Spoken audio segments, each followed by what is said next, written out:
Noisebleed was pure volume.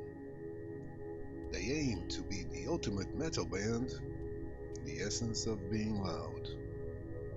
They were so loud there wasn't a studio anywhere in the world wherein their songs could be recorded properly. Or so they claimed. Thus, Noisebleed took a bold step at the very beginning of their existence. They decided not to record any songs in a studio. Their repertoire was to be played live exclusively.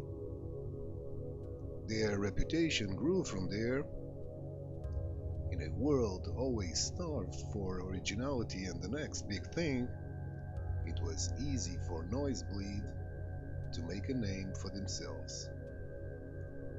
The band played live only.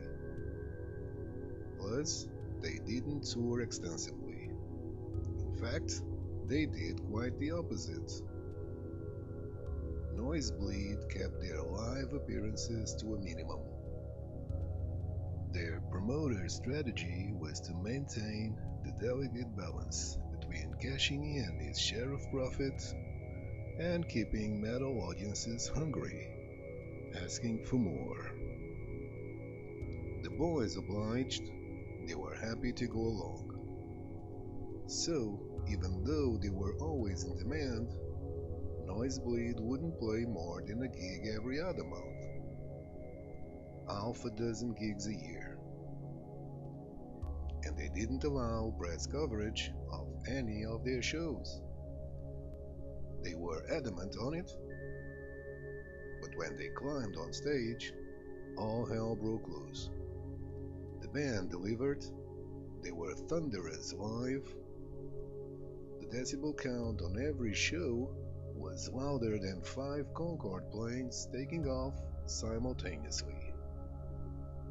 In order to accommodate their monstrous PA system, the venues they chose to play on had to be huge. The massive amplifier wall alone was 50 feet high. Not only was Noisebleed music volume tremendous, their sound could not be included in a single metal subgenre category. There were dark and mean songs mingled with rapturous ones.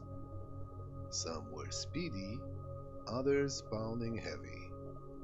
There were epic, complex tunes, and there were basic 3-chord chants. The one thing these songs had in common was that they were all played brutally loud. Due to these singularities, Noisebleed was an act apart, but they only became legend when the bleeding began. At some point, word got around that Noisebleed fans were bleeding because of the sound while attending the band's concerts. At first, these rumors were met with understandable skepticism. Fans bleeding on a music show because of the sound? Yeah, right. Everybody knows there are no boundaries for marketing gimmicks. But the rumors persisted, and they came to fruition. The first official documented case of a bleeding in a Noisebleed concert happened at a gig in the O2 Arena in London.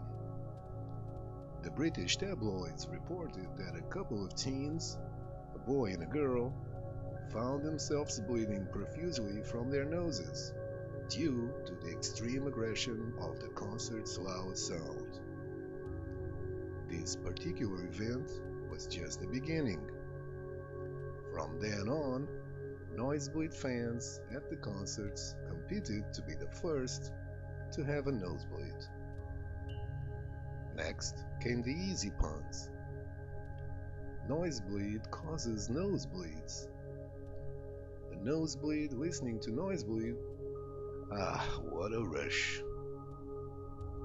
Then came ear bleedings, which, even if they weren't pun-friendly, made more sense than nosebleeds in a way, considering that volume was what induced people to bleed.